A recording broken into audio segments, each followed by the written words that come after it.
Pada tahun 1924, terdapat seorang ilmuwan jenius yang ingin menunjukkan dan membuktikan hasil temuannya di depan kerumunan wartawan. Dia melakukan sebuah aksi yang cukup berani untuk membuktikan bahwa hasil temuannya aman untuk digunakan. Ilmuwan itu dengan tenang menuangkan cairan adiktif kimia yang berbahaya ke tangannya sendiri. Lalu, dia menghirup uapnya dalam-dalam. Selama beberapa menit, dia merasa yakin bahwa hasil temuannya tidak berbahaya bagi kesehatannya. Namun, tidak lama setelahnya, ilmuwan itu langsung jatuh sakit dan langsung membutuhkan perawatan medis intensif. Pria itu bernama Thomas Midgley Jr., seorang ilmuwan yang berhasil menciptakan dua penemuan jenius dan sempat dipuja sebagai pahlawan oleh masyarakat. Namun, dampak sesungguhnya dari penemuannya justru muncul beberapa dekade setelahnya yang tidak hanya membahayakan dirinya, tetapi juga kehidupan di planet ini. Ternyata, aksi penemuan tersebut menjadi simbol dari awal mula kehancuran ekologi global. Inilah kisah tentang seorang pria yang awalnya dianggap sebagai pahlawan, namun sekarang sejarah mengenangnya sebagai manusia dengan dampak paling destruktif dalam sejarah. Thomas Midgley Jr. lahir di Beaver Falls, Pennsylvania pada tahun 1889. Sejak kecil ia dikenal sebagai anak yang penuh rasa ingin tahu, cerdas, dan selalu ingin memecahkan masalah. Bakatnya dalam menemukan aplikasi praktis dari zat kimia sudah terlihat sejak di bangku sekolah menengah. Midgley sangat mencintai kimia. Teman-temannya mengetahui itu karena Midgley selalu membawa salinan tabel periodik di kantong bajunya kemanapun ia pergi. Tabel periodik itu adalah senjata utamanya untuk mencari zat yang bisa menjadi solusi atas masalah-masalah di kehidupan sehari-hari. Pada saat berumur 27 tahun, Midgley mulai bekerja di raksasa otomotif General Motors. Saat itu, Amerika Serikat sedang berada di awal era otomotif. Henry Ford, seorang pendiri Ford Motor Company, baru saja merilis mobil Ford Model T. Dikarenakan harganya yang terjangkau bagi masyarakat, beberapa orang mulai membeli dan menggunakan mobil itu secara massal. Tetapi ada satu masalah teknis besar dari kendaraan tersebut yang membuat para penggunanya frustasi. Masalah itu bernama engine knocking atau mesin yang berbunyi.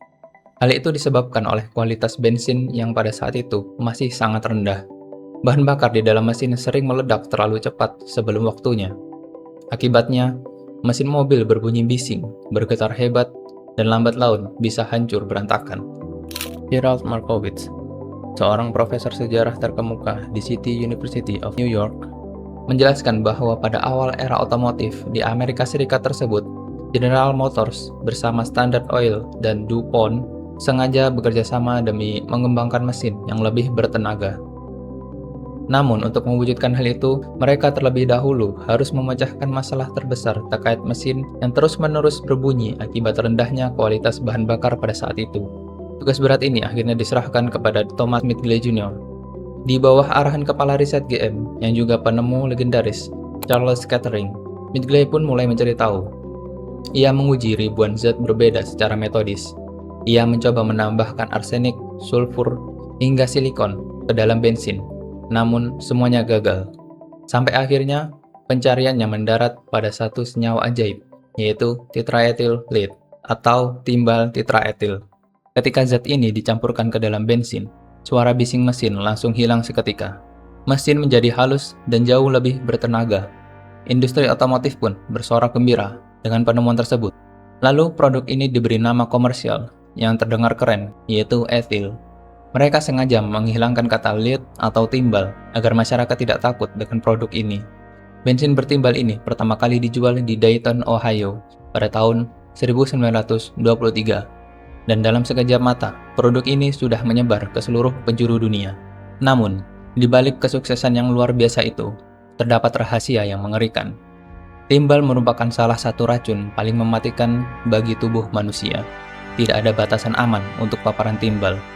Menurut data UNICEF, timbal dapat merasuki tubuh dan merusak perkembangan otak anak-anak, menurunkan tingkat kecerdasan secara permanen, serta memicu gangguan perilaku. Bahkan hari ini, Organisasi Kesehatan Dunia (WHO) mengestimasi sekitar 1 juta orang meninggal setiap tahun akibat dampak buruk dari keracunan timbal. Pertanyaannya, apakah pihak industri tidak mengetahui risiko tersebut? Berdasarkan catatan sejarah, Efek beracun dari timbal sebenarnya sudah diketahui oleh komunitas ilmiah secara luas. Namun, karena regulasi yang longgar pada saat itu, membuat korporasi cenderung memprioritaskan keuntungan komersil. Meskipun kekhawatiran tentang sifat racun dari timbal sudah mulai bermunculan, pihak industri masih bersikeras bahwa belum ada bukti nyata kalau timbal yang keluar dari knalpot mobil bisa membahayakan manusia secara langsung. Karena ketiadaan bukti mutlak yang diakui pemerintah kala itu, Kepala Dinas Kesehatan akhirnya memutuskan untuk tidak mengambil tindakan pembatasan apapun setelah konferensi kesehatan masyarakat pada tahun 1925. Tapi kenyataan tidak bisa disembunyikan selamanya. Di pabrik-pabrik pembuatan etil, para pekerja mulai ambruk satu persatu. Mereka mengalami halusinasi, kejang-kejang, bahkan kehilangan ingatan. Mereka benar-benar menjadi gila akibat kerusakan saraf otak karena terpapar timbal murni secara terus-menerus. Itulah alasan mengapa Midgley melakukan aksi nekat menghirup bensin bertimbal di depan pers pada tahun 1924. Itu merupakan taktik hubungan masyarakat yang dilakukan Midgley demi meredakan ketakutan publik dan menyelamatkan muka industri. Tapi sebenarnya Midgley berbohong. Di balik senyum percaya dirinya, ia sendiri menderita keracunan timbal sepanjang sisa hidupnya. Profesor Bill Kovarik dari Radford University mengungkapkan bahwa fakta autentik dari dokumen rahasia Midgley.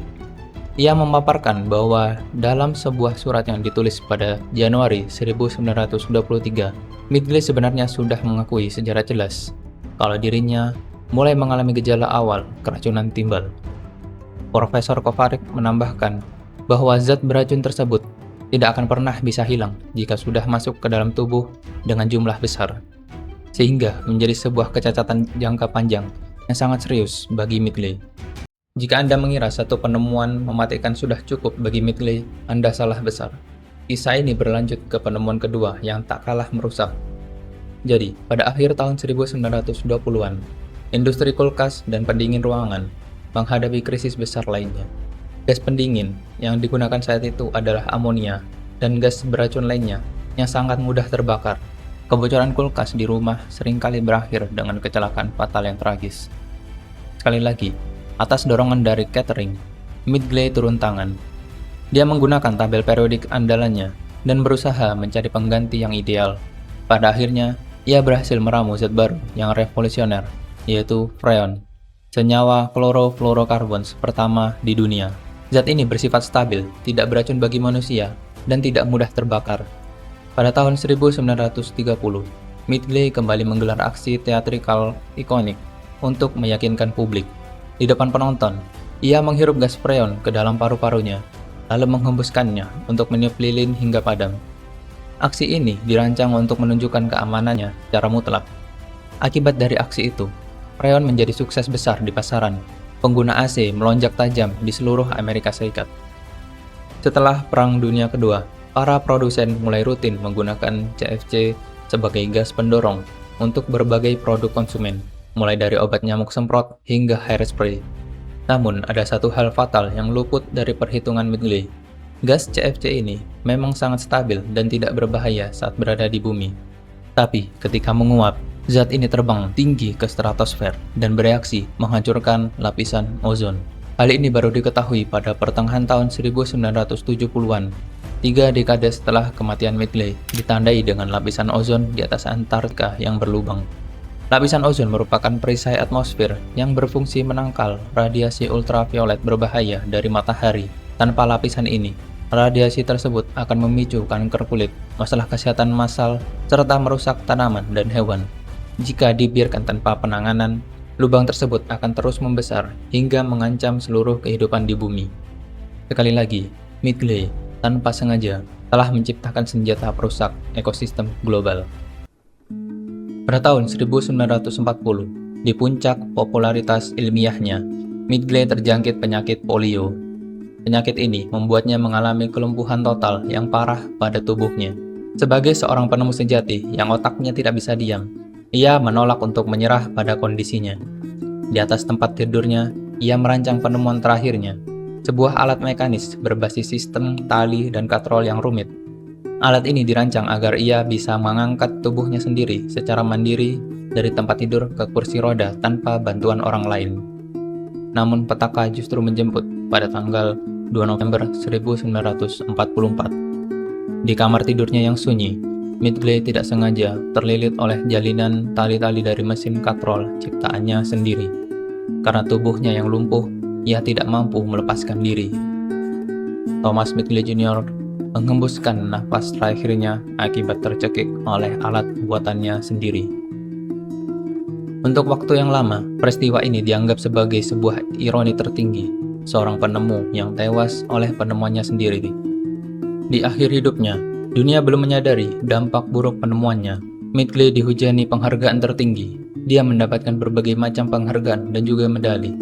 Bahkan juga terpilih menjadi Presiden American Chemical Society. Namun, Midgley menjadi sosok unik yang sangat langka karena berhasil menciptakan dua penemuan mematikan global sekaligus.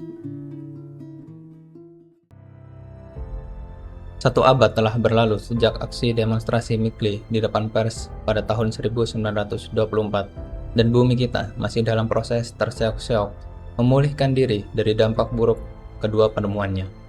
Bensin bertimbal baru benar-benar resmi dihapus secara total dari penjualan dunia pada tahun 2021 ketika negara terakhir, Aljazair, menghentikannya.